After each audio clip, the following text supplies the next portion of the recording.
ஆண்டவராகிய இயேசு கிறிஸ்து நாமத்தினாலே இந்த 4வது மாதத்தினுடைய கடைசி வாரத்திலே நாங்கள் உங்களை சந்திப்பதில் மகிழ்ச்சி அடைகின்றோம். தொடர்ந்து கர்த்தர் நம்மை நடத்தி வந்த பாதைகளுக்காக நன்றி செலுத்தி ஆண்டவருக்கு நன்றி செலுத்தி நாம் செவிக்கலாம். பரிசுத்தமுள்ள பிதாவே, இந்த 4வது மாதத்தினுடைய கடைசி வாரத்தில் எங்களை கொண்டு வந்திருக்கிறேன்.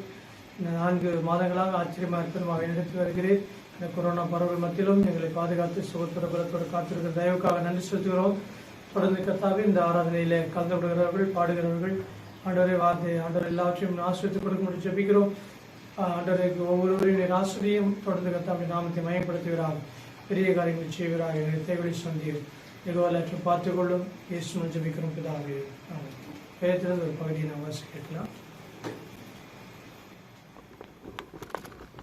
107 சங்கீதம் 1 முதல் 20 வரை. கர்த்தரை துதியுங்கள், அவர் நல்லவர், அவர் கிருபை என்றும் உள்ளது. கர்த்தரால் சத்துருவின் கைக்கு நீங்களாக்கி மீட்கப்பட்டு கிழக்கிலும் மேற்கிலும் வடக்கிலும் தெற்கிலும் உள்ள பல தேசங்களிலும் இருந்து சேர்க்கப்பட்டவர்கள் அப்படி சொல்ல கடவர்கள். அவர்கள் தாபரிக்கும் ஊரை காணாமல் வனாந்திரத்திலே அவாந்திர வழியாய் பசியாகவும் தாகமாகவும் ஆத்துமா தொய்ந்ததாகவும் அலைந்து திரிந்தார்கள். தங்கள் ஆபத்திலே கர்த்தரை நோக்கி கூப்பிட்டார்கள். அவர்கள் இக்கட்டுகளிலிருந்து அவர்களை விடுவித்தார். தாபரிக்கும் ஊருக்கு போய் சேர அவர்களை செவ்வையான வழியிலே நடத்தினார். தவனமுள்ள ஆத்துமாவை கர்த்தர் திருப்தியாக்கி பசியுள்ள ஆத்துமாவை நன்மையினால் நிரப்புகிறார் என்று அவருடைய கிருபை நிமித்தமும் மனுபுத்திரருக்கு அவர் செய்கிற அதிசயங்களின் நிமித்தமும் அவரை துதிப்பார்களாக. தேவனுடைய வார்த்தைகளுக்கு விரோதமாய் கலகம் பண்ணி உன்னதமானவருடைய ஆலோசனை அசட்டை பண்ணினவர்கள் அந்தகாரத்திலும் மரண இருளிலும் வைக்கப்பட்டிருந்து ஒடுக்கத்திலும் இரும்பிலும் கட்டுண்டு கிடந்தார்கள். அவர்களுடைய இருதயத்தை அவர் வருத்தத்தால் தாழ்த்தினார். சகாயர் இல்லாமல் விழுந்து போனார்கள். தங்கள் ஆபத்திலே கர்த்தரை நோக்கி கூப்பிட்டார்கள். அவர்கள் இக்கட்டுகளிலிருந்து அவர்களை நீங்களாக்கி ரட்சித்தார். அந்தகாரத்திலும் மரண இருளிலும் இருந்து அவர்களை வெளிப்பட பண்ணி அவர்கள் கட்டுகளை அறுத்தார். கர்த்தர் வெண்கல கதவுகளை உடைத்து இருப்பு தாழ்பால்களை முறித்தார் என்று அவருடைய கிருபை நிமித்தமும் மனுபுத்திரருக்கு அவர் செய்கிற அதிசயங்களின் நிமித்தமும் அவரை துதிப்பார்களாக. நிர்மூடர் தங்கள் பாதக மார்க்கத்தாலும் தங்கள் அக்கிரமங்களாலும் நோய் கொண்டு ஒடுங்கி போகிறார்கள். அவர்கள் ஆத்துமா சகல போஜனத்தையும் ஆரோசிக்கிறது. அவர்கள் மரண வாசல்கள் பரியந்தம் சமீபிக்கிறார்கள். தங்கள் ஆபத்திலே கர்த்தரை நோக்கி கூப்பிடுகிறார்கள். அவர்கள் இக்கட்டுகளுக்கு அவர்களை நீங்களாக்கி ரட்சிக்கிறார். அவர் தமது வசனத்தை அனுப்பி அவர்களை குணமாக்கி அவர்களை அழிவுக்கு தப்புவிக்கிறார். நாம் 3 முறை ஆபத்தினை நோக்கி கர்த்தரை நோக்கி கூப்பிட்டார்கள், அவர்களை விடுவிக்கிறார் என்று சொல்லி பார்க்கிறோம். ஆபத்து காலத்திலே நாம் கூப்பிடும்பொழுது ஆண்டவர் நம்மை விடுவிக்கிறவர். கிருபையிலே தேவ கிருபையிலே தாங்கி நடத்தியதே என்று பாடினோம்.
இயேசுப்பா உங்க நாமத்தில் அற்புதம்.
துருகம் நாம் நம்பியத்திற்கு கண்மலையாக இருக்கிறோம். அடைக்கலமே முதலிமை நானே ஆர்ப்பரிப்பனையாக அமைகிறது. எத்தனை செய்த நன்மைகளை இத்தனைத்து நானே.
பாவங்களை பாராதென்னை பற்றிக் கொண்டீரே.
சொல்லாக நீர் கட்டிட ராஜா.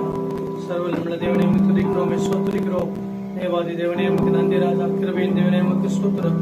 ஆண்டவரே, எங்கள் அடைக்கலமே, எங்கள் துரகமே, அளவற்ற அன்பினால் எங்களை அணைத்தவரே, அநாதி சிநேகித்தால் எங்கள் சிநேகித்தவரே, காரணத்தினால் எடுத்துக்கொண்டவரே, உடைய செய்கைகள் எல்லாம் பெரியவர்களப்பா.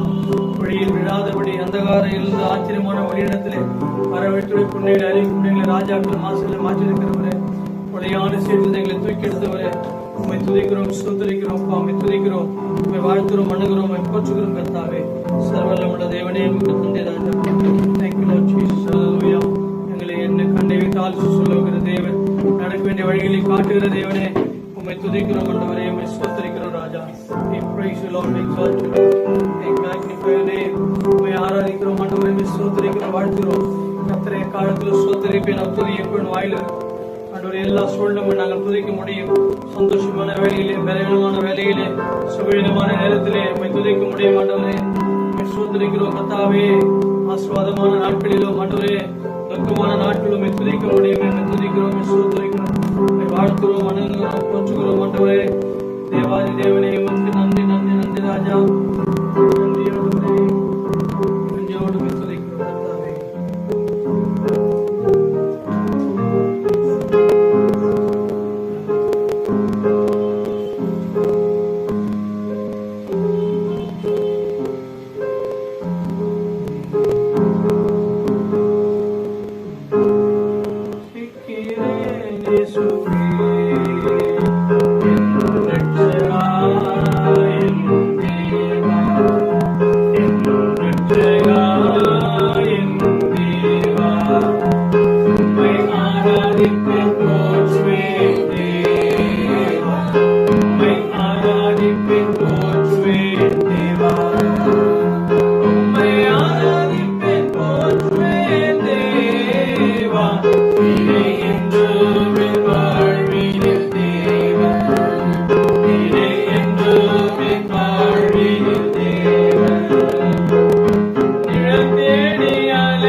நடந்து கொண்டிருக்கிற எலெக்ஷன் ரிசல்ட்டுக்காகவும் வரப்போகிற ரிசல்ட்டுக்காகவும் அது மாத்திரமல்ல இந்த கொரோனாவில் பாதிக்கப்பட்டிருக்கிற எல்லா மாநிலங்களுக்காகவும் ஜெபிக்கிறோம்.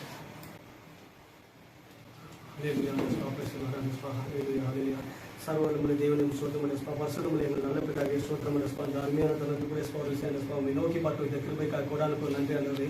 ஹல்லேலூயா. அந்த சோதரமுள்ள நல்லவர் வல்லவர் நேற்றும் இன்றும் என்றும் மாறாதவர் அந்த துதிகளின் மத்தியில் வாசம் செய்கிறவர் அந்த ஹல்லேலூயா. துயாதி துயவர் அந்த ஹல்லேலூயா. அந்த சுகம் தருகிற தேவன் அந்த யெகோவா அப்பா ஆண்டவரே.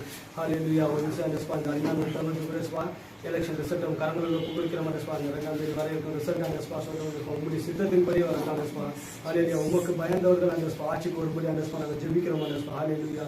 அந்த ஒரே சப்பா ஸ்தோத்திரம் அந்த இந்த கிரைகள் அந்த நம்ம பெட்டிகள் எதுவும் அந்த மந்திரம் தந்திரம் அந்த தேவையில்லாத கிரைகள் எதுவும் அங்கே நடக்காத அளவுக்கு முற்றிலும் வேலையடைத்து பாதுகாத்துக் கொள்ளும் உங்களுடைய தூதர்களை கொண்டு பாதுகாத்துக் கொள்ளும் ஹல்லேலூயா. அந்த சப்பா ஸ்தோத்திரம் வரப்போகிறவர்கள் அந்த உமது சித்தத்தின்படி வந்து அந்த ஆட்சி செய்யணும் அந்த ஸ்தோத்திரம் அந்த ஹல்லேலூயா. உமக்கு பயந்தவர்களாக இருக்கட்டும் அந்த ஹல்லேலூயா. ஹல்லேலூயா. தேவையில்லாத எந்த ஒரு பிரச்சனைகளும் அந்த தினத்தில் நடக்காத அளவுக்கு முற்றிலும் வேலையை வைத்து பாதுகாத்துக் கொள்ளும் அந்த அது மட்டுமல்ல அந்த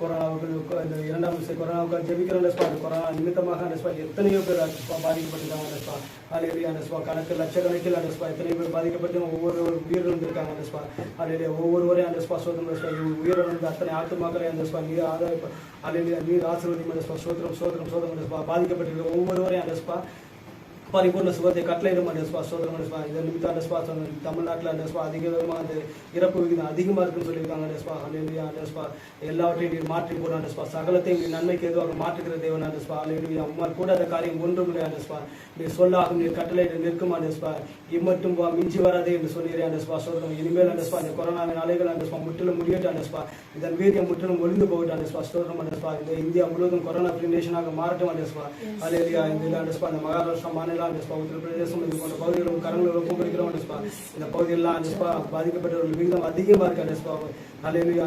இறப்பு விகிதமாக அதிகமாக இருக்கு அந்த ஒவ்வொரு நாள் ஒவ்வொரு மாநிலத்தையும் அந்த முற்றிலும் பாதுகாத்துக் கொள்ளும் அந்த ஹல்லேலூயா. எந்த ஒரு குறைகள் இல்லாத அளவுக்கு வெளியேற்று பாதுகாத்துக் கொள்ளும் அந்த பாதிக்கப்பட்டிருக்க ஒவ்வொருவரும் அந்த இயேசு கிறிஸ்துவின் ரத்தத்தை தெளிக்கிறோம் அந்த ஒவ்வொருவரும் விரைவில் சுகம் பெற்று வீடு திரும்ப உதவி செய்யும் உடைய கிருபையின் கரம் ஒவ்வொருவரையும் தாங்கட்டும் தப்பு வைக்கட்டும் அந்த எல்லாவற்றையும் நிற்பொறுப்படுத்து வளரட்டும் ஆசீர்வதியும் இயேசுவின் நாமத்தில் ஜெபிக்கிறோம் நல்ல பிதாவே. ஆமென். கர்த்தருடைய வார்த்தையை நாம் கொஞ்ச நேரம் தியானிக்கலாம். கர்த்தர் நம்மோடு பேசும்படியாக எல்லாரும் கண்களை மூடி நாம் ஜெபிப்போம். ஆண்டவரே மக்கு ஸ்தோத்திரம் ராஜா. உம்மை ஆராதித்து தொழுது கொள்வது எங்களுக்கு எவ்வளவு நன்மையாக இருக்கிறது கர்த்தாவே. எவ்வளவு மேன்மையாக இருக்கிறது, எவ்வளவு சந்தோஷமாக இருக்கிறது ஆண்டவரே.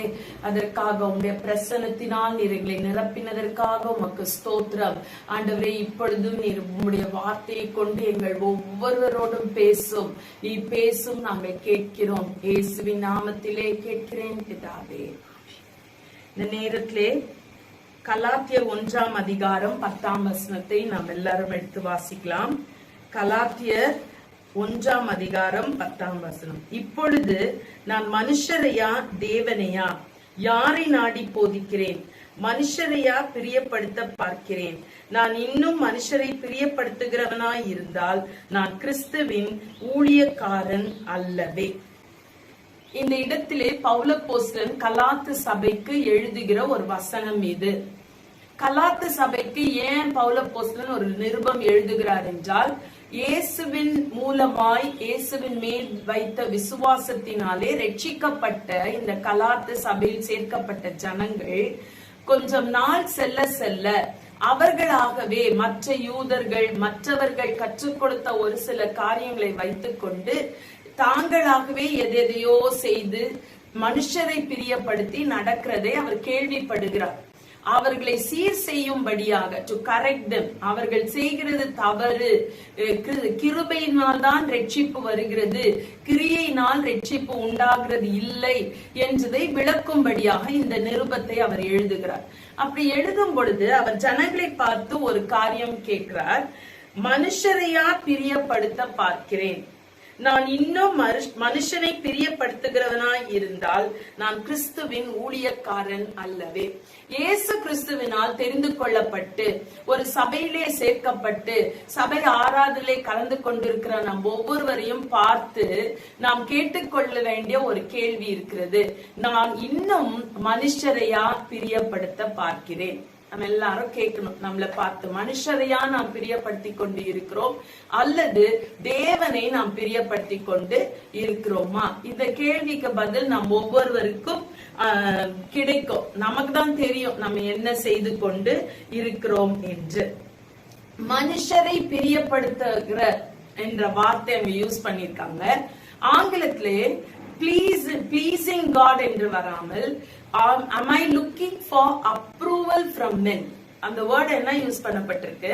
அப்ரூவல்.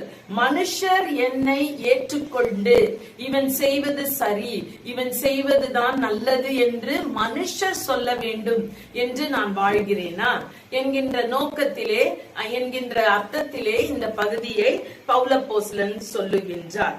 மனுஷரை பிரியப்படுத்தி நாம் வாழுகிறது நல்லதுதான். மனுஷர் நம்மை சுற்றி வாழ்கிறவர்கள், பெற்றோர், பிள்ளைகள், கணவன், மனைவி கணவரை, இப்படி ஒருவரை நாம் பிரியப்படுத்தி தான் வாழ்ந்தாக வேண்டும். அப்பொழுதுதான் நமக்குள்ள என்ன இருக்கும்? ஒரு சமாதானம், சந்தோஷம், அன்பை வெளிப்படுத்துவோம். மொத்தருக்கும் பிரியமா நான் வாழ மாட்டேன், நான் விரும்புகிறதான் செய்வேன் என்று நாம் வாழ முடியாது, வாழவும் கூடாது.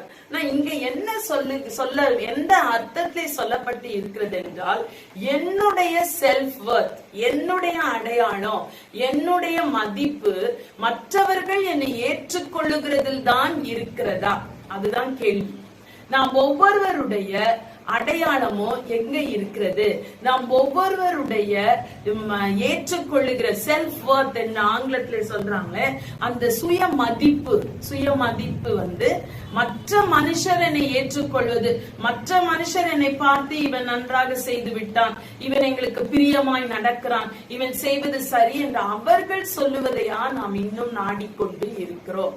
அததான் இங்க பவுலப்போஸ்தலன் நம்மை பார்த்து கேட்கிறார். இப்படி நான் மனுஷர் என்னை ஏற்றுக்கொள்ள வேண்டும், மனுஷர் என்னை புகழ வேண்டும், மனுஷர் எனக்கு எல்லாம் பிரியமாய் நான் நடக்க வேண்டும் என்று நாம் வாழ்ந்தோம் என்றால் நாம் என்ன செய்வோம்னா, ஒவ்வொரு முறையும் மனுஷருடைய எதிர்பார்ப்பு, மனுஷன் நம்மிடத்திலிருந்து எதிர்பார்க்கிற காரியங்கள் மாறிக்கொண்டே இருக்கும். நாம் இப்படி நடந்தால்தான் நம்மை ஏற்றுக்கொள்வார்கள். சில வேளைகளில் நம்மளால அதை செய்ய முடியாவிட்டால் நாம் ஏமாற்றம் அடைகிறோம். ஆகவே மனுஷர் என்னை ஏற்றுக்கொள்ள வேண்டும் என்பதை அடிப்படையாக கொண்டு நாம் என்ன செய்ய முடியாது? வாழ முடியாது. அது ஒரு கிறிஸ்தவ வாழ்க்கை அல்ல.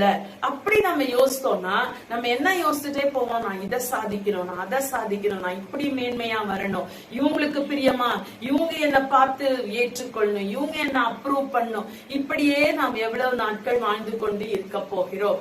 அப்படி நாம் வாழ்ந்தோம் என்றால் நம்ம ஒன்னும் இல்லாம தான் போகணும். நம்ம இதையே யோசித்து யோசித்து யோசித்து தோற்று போய் நான் ஒன்றுக்கும் பிரயோஜனமற்றவன் என்கின்ற முடிவுக்கு தான் நாம் வர முடியும். ஏன்னா ஒவ்வொரு முறையும் அவங்க வித்தியாசமாக எதிர்பார்ப்பார்கள். நீங்க 2 சாமுவேல் 16ஆம் அதிகாரம் 23ஆம் வசனத்தை வாசித்தீங்கன்னா, 2 சாமுவேல் 16ஆம் அதிகாரம் 23ஆம் வசனத்தை வாசிப்பீர்கள் என்றால் அதிலே ஒரு மனிதனை குறித்து சொல்லப்படுகிறது. அந்நாட்களில் 2 சாமுவேல் 16:23 அந்நாட்களில் அகித்தோப்பேல் சொல்லும் ஆலோசனை தேவனுடைய வாக்கை போல இருந்தது. அப்படி அகித்தோப்பேலின் ஆலோசனை எல்லாம் தாவீதுக்கும் இருந்தது, அப்சலோமுக்கும் அப்படியே இருந்தது. இது என்ன சூழ்நிலைனா, தாவீது ராஜாவாக இருக்கிறான், அவன் மகனாகிய அப்சலோம் தாவீதை துரத்திவிட்டு அரண்மனையிலே போய் தங்குகிறான். அந்த சூழ்நிலையிலே தாவீதுக்கு இதுவரைக்கும் ஆலோசனை கொடுத்து வந்த அப்சலோம் அகித்தோப்பேல் அப்சலோமோடு இணைந்து கொள்கிறார். அப்போ தாவீதுக்கும் அகித்தோப்பேலின் ஆலோசனை ரொம்ப ஏற்றதாக இருந்தது, தேவ வாக்கு போல இருந்தது. அடுத்து யாருக்கும் அப்படி இருந்தது? அப்சலோமுக்கும் அப்படியே இருந்தது. அதான் 23ஆம் வசனத்துல வாசிக்கிறோம். அதுக்கு அடுத்த அதிகாரம் 1 வசனத்தை வாசிக்கலாம். பின்பு அகித்தோப்பேல் அப்சலோமை நோக்கி, நான் 12000 பேரை தெரிந்து கொண்டு எழுந்து இன்று ராத்திரி தாவீதை பின்தொடர்ந்து போகட்டும். இப்ப இவன் ஒரு ஐடியா கொடுக்கிறான் அப்சலோமுக்கு. என்ன ஆலோசனை கொடுக்கிறான்? நான் 12,000 பேரை கூப்பிட்டு தாவீதை போய் அவர் விடாய்த்து களைத்து இருக்கிறார், அவர் மேல விழுந்து நான் பிடிச்சிடுறேன், அவரை நான் பிடித்துக் கொள்வேன். இந்த ஆலோசனை கொடுத்த உடனே 4ஆம் வசனம் 2 சாமுவேல் 17ஆம் அதிகாரம் 4ஆம் வசனத்திலே வாசிக்கிறோம். இந்த வார்த்தை அப்சலோமின் பார்வைக்கும் இஸ்ரவேலுடைய சகல மூப்பரின் பார்வைக்கும் நலமாய் தோன்றினது. எல்லாருக்கும் எப்படி இருக்கு? நலமாய் இருக்கிறது. ரொம்ப சந்தோஷம் அகித்தோப்பேலுக்கு. ஏன்? தாவீதுக்கும் நான் தான் மாஸ்டர் மைண்டு, அப்சலோமுக்கும் நான் தான் மாஸ்டர் மைண்டு. நான் சொல்றது அப்படியே ஏற்றுக்கொள்ளுகிறார்கள். 5ஆம் வசனம் வாசிக்கலாம். ஆகிலும், அங்க ஒரு வேர்டு வந்துருச்சு. என்ன வந்துருச்சு? ஆகிலும் அப்சலோம் அர்க்கியனாகிய ஊசாவை கூப்பிட்டு அவன் வாய்மொழியை கேட்போம். இப்ப அங்க பட்டுன்னு ஒரு வேர்டு வந்துருச்சு. ஆகிலும் நாங்க இன்னொருத்தர ஆலோசனை கேட்க போகிறோம். ஊசாய கேக்குறாங்க. ஊசாய் அப்சலோம் இடத்தில் வந்த பொழுது அவன் என்ன சொல்றான்? எல்லா இஸ்ரவேலரும் போலாம், எல்லாரையும் கூட்டிட்டு போய் அவன் ஒரு பெரிய ஐடியாலாம் கொடுத்து முடிக்கின்றான். அதே அதிகாரம் 14ஆம் வசனத்துல வாசிக்கிறோம். அப்பொழுது அப்சலோமும் இஸ்ரவேல் மனுஷர் அனைவரும் அகித்தோப்பேலின் ஆலோசனையை பார்க்கிலும் அர்க்கியனாகிய ஊசாயின் ஆலோசனை நல்லது என்றார்கள்.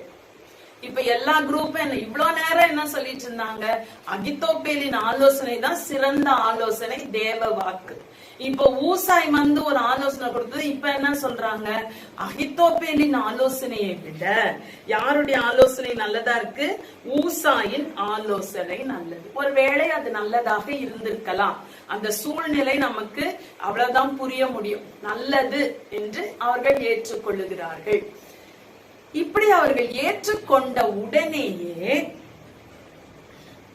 அகித்தோப்பேலின் நல்ல ஆலோசனை, இப்படி கர்த்தர் அப்சலோமின் மேல் பொல்லாப்பை வரப்பண்ணும் படிக்கு, அதாவது கர்த்தர் இதை செய்கிறார். ஆனா அகித்தோப்பேலுக்கும் ஊசாய்க்கும் அப்சலோமுக்கும் என்ன இப்ப வந்துருச்சு? அகித்தோப்பேல் இவ்வளவு நாள் என்னதான் ஏற்றுக்கொண்டு நான் தான் எல்லாருக்கும் ஏற்றவனாக இந்த அரண்மனையில இருந்தேன், இப்ப இன்னொருத்தன் ஊசாய் வந்து விட்டான், அவன் ஆலோசனை ஏற்றுக்கொள்ளப்படுகிறது என்று கேட்ட உடனேயே பின்னால போய் பாருங்க 23ஆம் வசனம், 2 சாமுவேல் 17ஆம் அதிகாரம் 23ஆம் வசனம். அகித்தோப்பேல் தன் யோசனையின்படி நடக்கவில்லை என்று கண்ட போது, என் ஆலோசனையை இவங்க ஏற்றுக்கொள்ளல அப்படின்னு அவன் கண்ட பொழுது என்ன செய்யறானா? தன் கழுதையின் மேல் ஏறி சேணம் வைத்து தன் ஊரில் இருக்கிற தன் வீட்டுக்கு போய் தன் வீட்டு காரியங்களை ஒழுங்குபடுத்தி நான்று கொண்டு செத்தான். என்னங்க இது? ஒரு ராஜா தன்னுடைய ஆலோசனையை, நான் அந்த ராஜாவினுடைய அப்ரூவலை பெறவில்லை, என் ஆலோசனையை விட இன்னொருவருடைய ஆலோசனை தான் அவருக்கு பிரியமா இருக்கிறது, என்னால் அப்சலோமை பிரியப்படுத்த முடியவில்லை, I am not being approved by Absalom அப்படின்ற ஒரே காரணத்துக்காக இவ்வளவு நாட்கள் இவ்வளோ ஆலோசனைகளை கொடுத்து ராஜாக்களை வழி நடத்தின இந்த அகித்தோப்பேலுடைய முடிவு என்ன ஆயிடுச்சு? நாஞ்சு கொண்டு செத்தான். நம்ம மனுஷர் தான் என்னோட ஐடென்டிட்டி, மனுஷர் என்னை ஏற்றுக்கொள்ள வேண்டும், மனுஷர் என்னை புகழ வேண்டும், மனுஷருக்கு பிரியமாய் தான் நான் செயல்பட வேண்டும் என்று நாம் வாழ்ந்தோம் என்றால் நம்முடைய நிலைமை இந்த மாதிரி தான் ஒன்றுமில்லாமல் போகும். ஏன்னா மனுஷர் மாறுவார்கள், மனுஷர் மற்றவர்களை ஏற்றுக்கொள்வார்கள், அந்தந்த சூழ்நிலைக்கு ஏற்ப யார் அவர்களுக்கு உதவி செய்கிறார்களோ அவர்கள் மீது அவர்கள் பிரியம் வைப்பார்கள். மனுஷர்கள் நம்மிடத்திலே பெரிய பெரிய காரியங்களை எதிர்பார்த்து கொண்டே போவார்கள். நமக்கு வயசாக வயசாக அந்த மூல அறிவெல்லாம் கொஞ்சம் கொஞ்சம் டல் ஆகி கொண்டே போகும் இல்லையா? ஒரு சர்டன் ஏஜ் வரைக்கும் தான் நல்லா வளர்ச்சி இருக்கும். இப்படிப்பட்ட சூழ்நிலையில் நாம் வந்தோம் என்றால், நாம் மனுஷருடைய அப்ரூவலையே நாடிக்கொண்டு இருந்தோம் என்றால் இந்த அகித்தோப்பேலை போல முடிவு நமக்கு மோசமாக தான் இருக்க முடியும். ஆகவே பவுலப்போஸ்தலன் சொல்வது போல நீங்க யாரை பிரியப்படுத்த நாடுகிறோம் என்பது நமக்கு ரொம்ப ரொம்ப whose approval do you consider very important? யாருடைய அப்ரூவல் நமக்கு வேணும்? யோசித்து பாருங்க. தேவனுடைய அப்ரூவல், தேவனுடைய பிரியம் எனக்கு இருந்தால் போதும் என்று வாழக்கூடிய நாம் இருக்க வேண்டும். அதாவது நம்ம எல்லா மனிதர்களுக்கும் சைக்கலாஜிக்கல் நீட்ஸ் போடுவாங்க. அதுல எல்லா மனுஷருக்கும் மற்றவர்களுடைய ரெஸ்பெக்ட், மற்றவங்க என்ன மதிக்கணும், மற்றவங்க என்ன பாராட்டணும், மற்றவங்க என் மேல் பிரியம் வைக்கணும், மற்றவங்க என்னை ஏற்றுக்கொள்ளணும்ன்றது எல்லாருக்கும் ஒரு அடிப்படை தேவைதான். எப்படி சாப்பாடு, தண்ணி, தங்குமிடம்லாம் அடிப்படையோ அதுக்கு மேல கொஞ்சம் இதுவும் தேவைப்படுகிறது எல்லாருக்குள்ளும். ஆனா ஜனங்க நம்முடைய ஸ்ட்ரென்த்தை பார்த்து ஏற்றுக்கொள்ளுகிறவர்கள் நம்முடைய பலவீனத்தை பார்த்து என்ன செய்ய மாட்டாங்க, ஒத்துக்கொள்ள மாட்டார்கள். நம்ம இடத்துல ஸ்ட்ரென்த்ஸும் இருக்குது, வீக்னஸஸும் இருக்கு. அது எல்லாவற்றையும் அறிந்து அப்படியே நம்ம ஏற்றுக்கொள்ளுகிறவர் தேவன் ஒருவர் தான். அல்லேலூயா சொல்ல முடியுமா? நமக்கு எவ்வளவு ஸ்ட்ரென்த் குறைவா இருக்குது, பலவீனம் தான் அதிகமா இருக்குனாலும் அவர் ஏற்றுக்கொள்ளுகிறார். ஆனால் நாம் அவரை பிரியப்படுத்தி வாழ, அவருடைய அப்ரூவலுக்காக நாம் வாழ விரும்புகிறவர்களாய் இருக்க வேண்டும். இதே போல இன்னொருவருடைய வாழ்க்கை உதாரணமா நான் எடுத்துக்கிறேன். முதல் உதாரணம் அகித்தோப்பேல். இரண்டாவது உதாரணம் உங்க எல்லாருக்கும் தெரிந்தவர் தான் பீலேயாம். பீலேயாம் என்பவர் அந்த நாட்களிலே தேவனோடு பேசி ஜனங்களுக்கு என்ன செய்வாராம், சபிப்பாராம், ஆசீர்வதிப்பாராம். அவருடைய வாயின் வாக்கு அப்படியே நிறைவேறும் அப்படின்ற ஒரு பேர் அவருக்கு. பார்த்துக்கிடுங்க, அவர் சொன்னது அப்படியே நடக்குங்க அப்படின்னு சொல்ற மாதிரி ஒரு பெரிய ஒரு ஊழியக்காரனாக, தீர்க்கதரிசியாக, குறி சொல்பவனாக பெயர் பெற்றிருந்தவர் தான் இந்த பீலேயாம். இவரை குறித்து நாம் எண்ணாகமம் 22, 23, 24, 25 4 அதிகாரங்கள்ல நம்ம வாசிக்கிறோம்.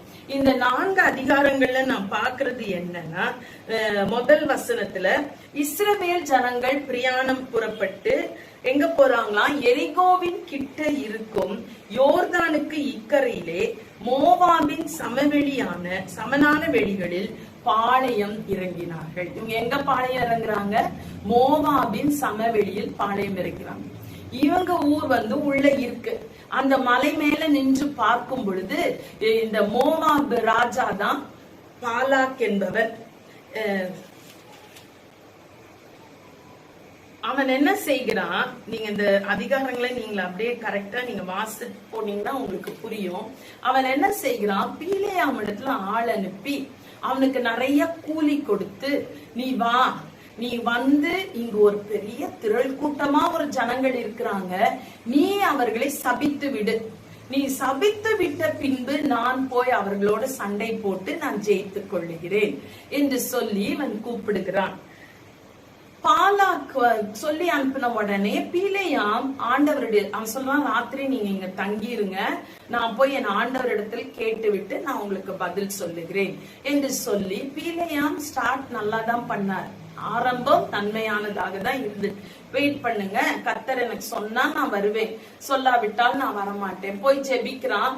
ஆண்டவர் அவனுக்கு தோன்றி என்ன சொல்லுகிறார், நீ போகாத, நீ போக கூடாது என்று சொல்லுகிறார். ஆனால் பீலேயாம் என்ன செய்கிறாரு, சரி வந்து காலையில எழுப்பி சொல்றாரு, நான் வர முடியாது, என்னால் ஆண்டவர் எனக்கு என்ன சொல்லல, பதில் கொடுக்கவில்லை, நீங்க தான் போகணும் அப்படின்னு சொல்லி அனுப்பிட்டார். உடனே அவங்க கொண்டு போன எல்லா பொருட்களையும் கொண்டு வந்து பாலாக் கிட்ட கொடுத்து, இந்த மாதிரி பீலேயாம் வரவில்லை என்று சொல்லுகிறார். அப்படி சொன்ன உடனே பாலாக் என்ன சொல்றோம், நம்ம இன்னும் நிறைய நான் கிஃப்ட் கொடுக்கிறேன், இன்னும் நான் அவனுக்கு சந்தோஷப்படுத்த விரும்புகிறேன், இன்னும் அவனை நான் சார்ந்து கொள்ளுகிறேன், அவன் தான் எனக்கு வரணும் என்று சொல்லி அவன் என்ன செய்த அனுப்புறான்னா, நிறைய பொருட்களை கொடுத்து உம்மை மிகவும் கனம் பண்ணுவேன். 17ஆம் வசனம் வாசித்து பாத்தீங்கன்னா உங்களுக்கு தெரியும். உம்மை மிகவும் கனம் பண்ணுவேன், நீர் சொல்வதையெல்லாம் செய்வேன், நீர் வந்து எனக்காக அந்த ஜனங்களை சபிக்கவேன். எண்ணாகமம் 22:17. உம்மை இன்னும் நான் கனம் பண்றேன், உனக்கு இன்னும் பரிசுகளை கொடுக்கிறேன், நீங்க வாங்க.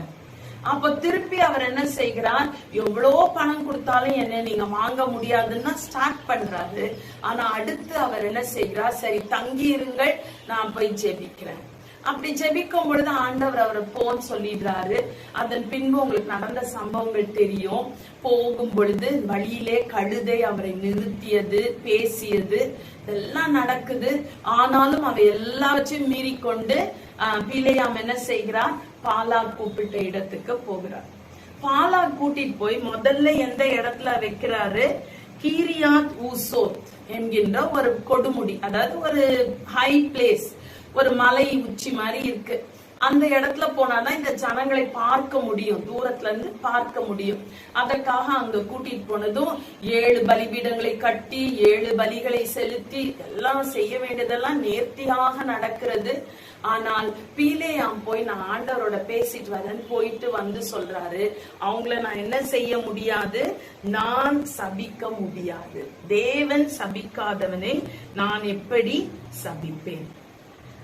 2வது இடத்துக்கு திருப்பி சரி அப்போ சொல்றாரு பாலாக், இன்னொரு இடத்துக்கு உங்களை கூட்டிட்டு போறேன் அப்படின்னு 2வது ஒரு பிஸ்கா என்கிற கொடுமுடியிலே சோப்பீம் என்கிற இடத்துக்கு கூட்டிட்டு போறார். அங்க கூட்டிட்டு போய் திருப்பி 7 பலிபீடம் கட்டி 7 பலி செலுத்தி எல்லாம் முடிஞ்சு நான் போய் ஆண்டவர்கிட்ட பேசிட்டு வரேன்னு போகும் பொழுது பிலேயாம் வந்து சொல்லுகிறார், ஆண்டவர் அவரோட பேசிட்டார்.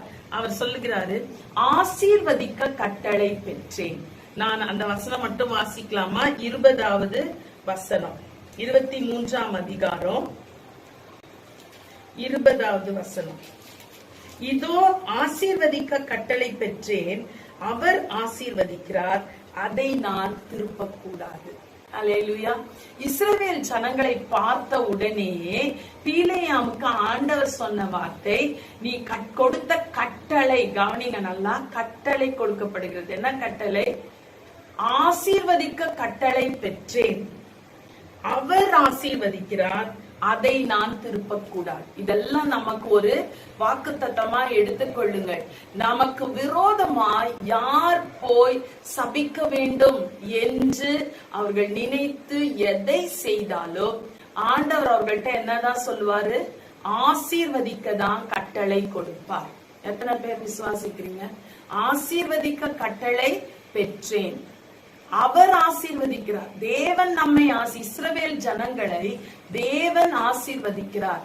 ஆகவே நான் சபிக்க முடியாது. நான் எப்படி அதை திருப்ப முடியும்? நான் என்ன செய்ய முடியாது?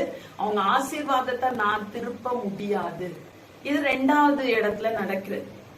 ஆகவே நம்மள நிறைய பேர் என்ன யோசிக்கிறோம்? ஐயோ, எனக்கு இவங்க தீமை செய்யறாங்க, அவங்க தீமை செய்யறாங்க, அவங்க போய் காசு கொடுத்து மந்திரம் பண்றாங்க, அவங்க சூனியம் பண்றாங்க. எத்தனை பேர் எவ்வளவு இடத்துல போய் காசு கொடுத்து என்ன செய்தாலும் கர்த்தர் அவர்களை என்னதான் செய்ய வைப்பார்? ஆசீர்வதிக்க தான் கட்டளை கொடுப்பார். அவர் ஒருபோதும் நமக்கு சாபத்தை கொடுக்க கட்டளை கொடுக்க மாட்டார். அவர் ஆசீர்வதிக்கிறார், நான் அதை திருப்ப முடியாது. ஹல்லேலூயா. இதுதான் நமக்கு ஆண்டவர் சொல்லுகின்ற காரியம். இந்த பிலேயாம் அவன் தேவனை பிரியப்படுத்த வேண்டும் என்றுதான் வாழ்கிறான், தேவனிடத்துலதான் போய் கேட்கிறான். இன்னும் ஒரு இடத்துக்கு போறான், அதையும் சொல்லிட்டு இதெல்லாம் எக்ஸ்பிளைன் பண்றேன். 3வது ஒரு இடத்துக்கு போறான். 24ஆம் அதிகாரம் 3ஆம் வசனம். அவங்க எங்க கூட்டிட்டு போறாங்கன்னா எஷிமோன் என்கின்ற ஒரு இடத்துக்கு போறாங்க. அப்பொழுது அவன் தன் வாக்கியத்தை எடுத்து வைத்து பேயோரின் குமாரனாகிய பிலேயாம் சொல்லுகிறதாவது, கண் திறக்கப்பட்டவன் உரைக்கிறதாவது. இப்ப அவனுக்கு என்ன ஆயிடுச்சு? கண்ணு ரொம்ப தெளிவாக திறக்கப்பட்டு விட்டது. அவன் சொல்றான், இந்த ஜனங்களை நான் என்ன செய்ய மாட்டேன், தேவன் கொடுக்கிற தரிசனம், தேவன் கொடுக்கிற வார்த்தையை தான் நான் பேசுவேன். இப்போ இந்த இடத்துல என்ன பாக்குறோம்? பிலேயாம் என்கின்ற ஒரு மனிதன் என்ன ஒரு ஸ்ட்ரகிள் வழியா அவன் போறான். மனுஷரை பிரியப்படுத்தணும்னு ஒரு இருதயம் வாஞ்சிக்குது, இன்னொரு சைடு தேவனை பிரியப்படுத்த வேண்டும். தேவனுக்கு விரோதமா, தேவனுடைய அப்ரூவல் இல்லாம நான் எதுவும் செய்திடக்கூடாதுன்னு ஒரு ஸ்ட்ரகிள் அங்க உள்ளுக்குள்ள போயிட்டு. இந்த மாதிரி அநேகர் வாழ்க்கையில நடக்கும். நம்ம மனுஷர் அப்ரூவலும் நமக்கு வேணும், தேவனுடைய அப்ரூவலும் நமக்கு வேண்டும். அநேக வேளைகளிலே தேவனுடைய அப்ரூவலும் மனுஷருடைய அப்ரூவலும் வித்தியாசமான காரியங்களுக்கு தான் நமக்கு கிடைக்கும். அப்ப நம்ம என்ன செய்வோம், நமக்குள்ள இது ஒரு பெரிய போராட்டமாக இருக்கிறது. பீலேயாம் அத்தனை முறை பலியிடுறான், அத்தனை முறை ஜெபிக்கிறான், அத்தனை முறை ஆண்டவரை நேருக்கு நேர் தரிசித்து பேசுகிறான், எல்லாம் நடக்குது. ஆனாலும் அவனால தேவனுக்கு விரோதமா கிரியை செய்ய முடியவில்லை. ஆனா அவன் இருதயத்துல என்ன விரும்புகிறான், நான் பாலாக்குடைய அப்ரூவல், பாலாக்குக்கு பிரியமா நான் ஒரு காரியத்தை செய்து முடிச்சிடணும்.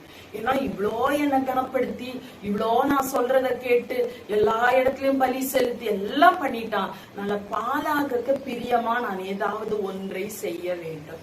கடைசியில போறதுக்கு முன்னால அவன் என்ன சொல்றான் தெரியுமா, இஸ்ரவேல் ஜனங்களை ஆசீர்வதிச்சான், இஸ்ரவேல்ல செங்கோல் தோன்றும், அதெல்லாம் தீர்க்க தரிசனமாக உரைத்து முடித்து விடுகிறான். கடைசியில அவன் பாலாக்கை கூப்பிட்டு சொல்லிடுறான், இந்த ஜனங்களை நான் என் வாய்னால சபிக்க முடியாது, ஆனா அவர்களே சபிக்கப்பட்டு போக முடியும். ஒரு க்ளூ கொடுத்துறான். எப்படி பண்ண முடியும், அவங்க பாவத்துல விழுந்துட்டாங்கன்னா, அவங்க பாவம் செய்ய அவர்களை நீ தூண்டி விட்டால் அவர்கள் உனக்கு முன்பாக தோற்று போவார்கள். அதனாலதான் பாலாக் மோவாபில் இருக்கிற அழகான ஸ்திரீகளை கொண்டு போய் இஸ்ரவேல் ஜனங்கள் இருக்கிற இடத்திற்கு அனுப்புகிறான். அங்க பெரிய பிரச்சனை உண்டாகி, வாதை உண்டாகி, அங்க ஒருவன் கொண்டு போய் யார அடிக்கிறான், கஸ்பி சிம்ரி என்னும் 2 பேரை உருவ குத்தி போடுகிறான். அதன் பின்பு வாதை நின்று போயிட்டு, இதெல்லாம் நம்ம இஸ்ரவேல் ஜனங்களுக்கு நடக்கிறத நம்ம பார்க்கிறோம். இந்த பீலேயாமுக்கு என்ன நடந்தது? பீலேயாம் ஆண்டவருடைய அப்ரூவலுக்காகவே வாழ்ந்தது போல தோன்றினாலும் அவன் மனதுக்குள்ள ஒரு சின்ன இடத்துல பாலாக்குடைக்கு பிரியமாய் தான் செய்ய வேண்டும் என்று முடிவிலே செயல்பட்டு விட்டு போய்விடுகிறான். அவனை பற்றி நாம் வாசிக்கும் பொழுது அவன் சொல்றான், நான் நீதிமான் மடிவது போல மடிவேனாக என்று சொன்னவன் கடைசியில என்ன நடக்குது, அவன் எல்லா மற்றவர்களை போல துன்மார்க்கனை போலதான் அவன் மடிந்து போகிறதை நாம் வாசிக்கின்றோம்.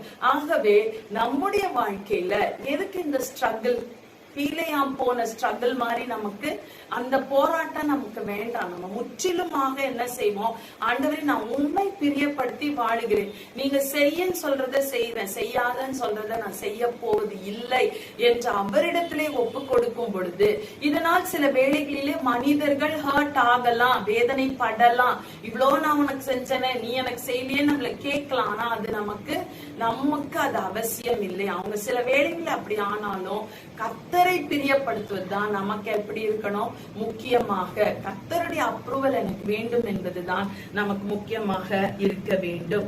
தெசலோனிக்கேயர் 2ஆம் அதிகாரம் 4ஆம் வசனத்திலே நாம் வாசிக்கின்றோம். எடுத்துக்கொள்ளுங்க, தெசலோனிக்கேயர் 2ஆம் அதிகாரம் 4ஆம் வசனம்.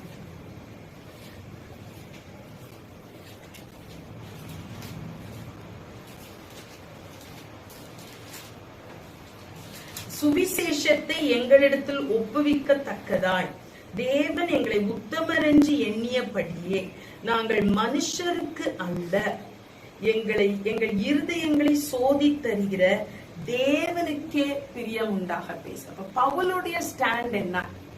இப்போ அகித்தோப்பேலுடைய ஸ்டாண்டும் பீலேயாம் ஸ்டாண்டும் நம்ம பார்த்தோம். இருவரும் மனுஷரை பிரியப்படுத்தணும்னு யோசித்தாங்க, மனுஷர் தங்களை ஏற்றுக்கொள்ளணும் அப்படின்றதுக்காக என்னென்னமோ செய்தாங்க, அழிவை சந்தித்தார்கள். ஆனா பவுல் எப்பொழுதும் சொல்லுகிறது, நான் தேவனுக்கு பிரியம் உண்டாக. கலாத்தியர்லயும் சொல்றாரு, 1 தெசலோனிக்கேயர் 2:4 அதையே தான் சொல்லுகிறார். அப்படி அவர் சொல்வது நிமித்தமாக அவருடைய வாழ்க்கையில பார்க்கும் பொழுது அவருடைய லைஃப் ஃபுல்லா அநேக ஜனங்களுக்கு இன்றைக்கும் அவருடைய வாழ்க்கை நமக்கு ஆசீர்வாதமாக இருக்கின்றது.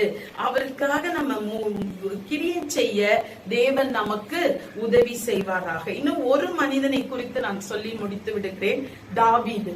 தாவீதை குறித்து அப்போஸ்தலர் 13ஆம் அதிகாரம் 22ஆம் வசனத்திலே நாம் வாசிக்கிறோம். என்ன வாசிக்கிறோம்? என் இருதயத்துக்கு ஏற்றவனாய் என் சித்தத்தின்படி எல்லாம் செய்கிறவன். தாவீதை குறித்து ஆண்டவர் என்ன சொல்றாரு, என்ன பிரியப்படுத்தி அவன் வாழுகிறான் என்று ஆண்டவர் சொல்லுகிறார். அவன் அப்படி தேவனை பிரியப்படுத்தி வாழ்ந்ததினால என்ன நடந்தது அவன் வாழ்க்கையில? அவன் தவறின பொழுதும் ஆண்டவர் தீர்க்கதரிசிகளை அனுப்பி அவனை என்ன செய்யறாரு, கரெக்ட் பண்ணிடுறாரு. நீ இப்படி செய்யாத, இது எனக்கு பிரியமில்லை, நீ செய்தது தவறு. பாவத்தில் விழுந்த பொழுதும் அவன் எண்ணி திருப்பி பாவத்துல விழுந்த போதும், சாத்தானுக்கு கீழ்ப்படிந்து அவன் விழுந்த போதும் அவ்வப்போது தீர்க்கதரிசிகளை அனுப்பி ஆண்டவர் அவனை கரெக்ட் பண்ணி தன் பக்கமாக இழுத்துக் கொள்ளுகிறதை நாம் பார்க்கின்றோம். இன்னொரு காரியம், அவனுடைய வாழ்க்கையில அவன் தேவனுக்கு ஆலயம் கட்ட வேண்டும் என்று விரும்பினான். அது நல்ல விருப்பம் தான், ஆனால் ஆண்டவருக்கு அது பிரியமில்லை. நல்ல விருப்பங்கள் கூட சில வேளைகளை ஆண்டவர் நமக்காக வைத்திருக்க மாட்டார். ஆகவே நல்ல விருப்பம் தானே, நான் தேவனை பிரியப்படுத்தி செய்கிறேன் என்று கூட நாம் செய்ய வேண்டிய அவசியம் இல்லை. அவனுக்கு அப்படி ஆலயத்தை கட்டணும். 2 சாமுவேல் 7ஆம் அதிகாரம் 3ஆம் வசனத்திலே சொல்லப்பட்டிருக்கிறது. ஆலயத்தை கட்ட விரும்புறேன்னு சொன்ன உடனேயே தீர்க்கதரிசி என்ன சொல்றார், உன் மன விருப்பத்தின்படி நீ செய்து கொள். ஆண்டவர் விடல. அன்றைக்கே போய் அந்த தீர்க்கதரிசியோடு பேசி அவன் கட்டக்கூடாது, அவன் மகன் தான் கட்ட வேண்டும் என்று சொன்ன பொழுது உடனடியாக, ஐயோ ஆண்டவர் எனக்கு இந்த சான்ஸ கொடுக்கலையே, எவ்வளவு ஆசீர்வாதித்திருக்கிறார், இதை எனக்கு செய்யலையேன்னு யோசிக்காதபடி, ஆண்டவரே நீங்க இவ்வளவு தூரம் என்ன வழி நடத்தீங்களே, உமக்கு ஸ்தோத்திரம் என்று சொல்லி அந்த தேவனுடைய ஆலயத்தை கட்டுவதற்காக பொருட்களை சவதரித்தான் என்று பார்க்கின்றோம். இப்ப யார போல நம்ம வாழ விரும்புகிறோம்? whose approval do you need? யாரை பிரியப்படுத்தி நாம் வாழ விரும்புகின்றோம்? 2 சாய்ஸ் இருக்கு நமக்கு. ஒண்ணு, மனுஷரை பிரியப்படுத்தி சோரம் போகலாம், அல்லது தேவனை பிரியப்படுத்தி அநேகருக்கு ஆசீர்வாதமாக நாம மாறலாம். நாம் தான் இந்த தெரிந்து கொள்ளுதலை செய்ய வேண்டும். கண்களை மூடி நாம் ஜெபித்து ஆண்டவரத்துல ஒப்பு கொடுப்போம். ஆண்டவரே, நீர் எங்களை சரியாய் தேர்ந்தெடுத்து ஒவ்வொரு சூழ்நிலையிலும் உம்முடைய அப்ரூவலை பெற்றுக்கொண்டு வாழ எங்களுக்கு உதவி செய்யும் என்று தேவனிடத்திலே நாம் கேட்போம். தேவன் நம்மை ஆசீர்வதிப்பார். கண்களை மேற்கொள்ளாய் கர்த்தாவே, எங்கள் வாயின் வார்த்தைகளும் எங்கள் இதயத்தின் தியானமும் உடைய சமூகத்தில் பிரதியா இருப்பதாக ஆண்டவரே, இந்த வேளையில் கர்த்தாவே மிகச்சிறப்புடைய வாழ்க்கையிலும் ஆண்டவரே, பிள்ளையாமுடைய வாழ்க்கையிலும் தாவீதின் வாழ்க்கையிலும் அப்போஸ்தலனாகிய பவுலுடைய வாழ்க்கையிலும் ஆண்டவரே, நாங்கள் தியானித்த இந்த காரியங்கள் எல்லாம் மிகுந்த கொடுக்கிறோம். உண்மை பெரியப்படுத்தி வாழ உமக்காகவே ஜீவிக்க கர்த்தர் எங்களுக்கு உதவி செய்யுமாறு ஜெபிக்கிறோம். மனுஷனுடைய ஆண்டவரை உதவி விரத ஆண்டவரே எங்களுக்கு அழைச்சி கொடுக்கிறோம். உண்மை நாங்கள் மாத்திரம் பிரியப்படுத்தி நம்முடைய சித்தத்தை நிறைவேற்றி எங்களுக்கு உதவி செய்யும். இதை கேட்டவரை தியானித்த ஒவ்வொரு ஜனங்களையும் நீர் ஆசிரிக்கிறார். முக்கியமாக எங்கள் தருகிறோம். கணத்தில் விடுத்துக் கொள்ளும். இயேசுவின் ஜெபிக்கிறோம் பிதாவே. என் ஆத்மாவை கர்த்தரை ஸ்தோத்திரி, என் முழு விடுபடுத்தினாவதை ஸ்தோத்திரி, என் ஆத்மாவை கர்த்தரை ஸ்தோத்திரி, அவர் செய்த சகல வல்லமையுள்ளவர் கர்த்தராகிய இயேசு கிறிஸ்துவின் கிருபையும் பிதாவாகிய தேவனுடைய அன்பும் பரிசுத்த நேயமும் ஆசீர்வாதமும் நம்முடைய